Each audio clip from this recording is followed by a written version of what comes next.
नमस्कार, dB live Chhattisgarh में आपका स्वागत है। छत्तीसगढ़ की तमाम बड़ी खबरों के साथ मैं हूं सिमरन कौर। आइए देखते हैं आज की सुर्खियां। मुख्यमंत्री भूपेश बघेल ने केंद्र सरकार पर साधा निशाना, कहा राहुल गांधी लोकसभा में दमदारी से रखेंगे अविश्वास प्रस्ताव। मुख्यमंत्री भूपेश बघेल ने वित्त मंत्री निर्मला सीतारमण को लिखा पत्र, कहा हॉस्टल में रहने वाले बच्चों से जीएसटी वसूलना गलत। और कांग्रेस के राष्ट्रीय अध्यक्ष मल्लिकार्जुन खड़गे आएंगे छत्तीसगढ़, जांजगीर चांपा में आयोजित भरोसे के सम्मेलन में होंगे शामिल। छत्तीसगढ़ के मुख्यमंत्री भूपेश बघेल सावन सोमवार को भिलाई सेक्टर 7 स्थित शिवधाम तालाब पहुंचे।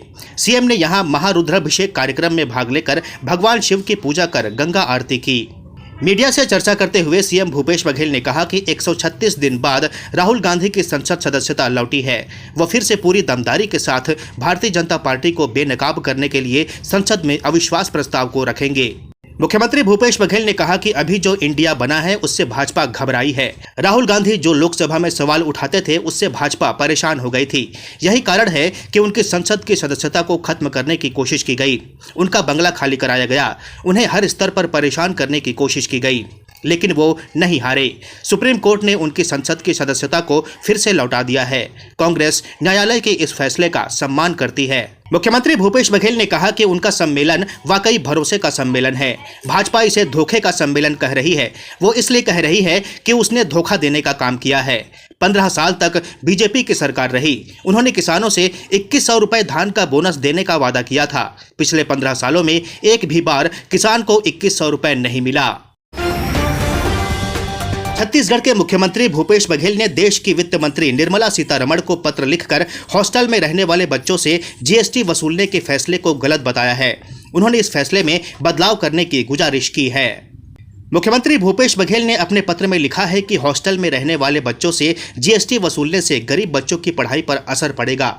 उन्होंने लिखा है कि पहले ही देश का गरीब और मध्यम वर्गीय आदमी महंगाई से परेशान है। बता दें कि अथॉरिटी फॉर एडवांस रूलिंग्स ने 2 अलग-अलग मामलों में सुनवाई करते हुए हॉस्टल और पीजी के किराए पर 12% जीएसटी लगाने का आदेश दिया है। छत्तीसगढ़ में विधानसभा चुनाव को लेकर लगातार राष्ट्रीय नेताओं का दौरा जारी है। इसी कड़ी में कांग्रेस के राष्ट्रीय अध्यक्ष मल्लिकार्जुन खड़गे 13 अगस्त को छत्तीसगढ़ प्रवास पर रहेंगे। कांग्रेस के राष्ट्रीय अध्यक्ष मल्लिकार्जुन खड़गे जांजगीर चांपा में आयोजित भरोसे का सम्मेलन में शामिल होंगे। यहीं से कांग्रेस के विधानसभा चुनाव प्रचार अभियान की शुरुआत होगी। इसके साथ ही मिनीमाता की स्मृति पर भी कार्यक्रम आयोजित किए जा रहे हैं। इसके पूर्व भी राष्ट्रीय अध्यक्ष 21 मई को मुख्यमंत्री भूपेश बघेल के पाटन में आयोजित भरोसे का सम्मेलन में शामिल होने वाले थे, लेकिन किन्हीं कारणों से उनका दौरा टल गया था। प्रदेश के शिक्षा मंत्री रविंद्र चौबे ने सहायक शिक्षक पदोन्नति के पोस्टिंग में हुए लेन देन की पुष्टि के बाद सभी पोस्टिंग रद्द कर नए सिरे से लिस्ट जारी करने को कहा है।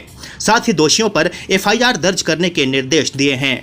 बता दें कि शिक्षा मंत्री रविंद्र चौबे को सभी संभागों में प्रमोशन में पोस्टिंग के संशोधन के नाम पर गड़बड़ी की शिकायत मिली थी, जिसके बाद शिक्षा मंत्री ने सभी संभागों में कमिश्नर को इस मामले में जांच के आदेश दिए। इसके बाद बिलासपुर, दुर्ग, रायपुर और सरगुजा के संयुक्त संचालक के खिलाफ मिली जांच रिपोर्ट के आधार पर उन्हें सस्पेंड करने का आदेश दिया गया। प्रदेश में 4-4.5 हजार से ज्यादा शिक्षकों के प्रमोशन में संशोधन हुआ था। अब उन संशोधन को निरस्त करने का आदेश शिक्षा मंत्री ने दे दिया है। बुलेटिन में फिलहाल इतना ही। बने रहिए डीबी लाइव छत्तीसगढ़ के साथ। नमस्कार।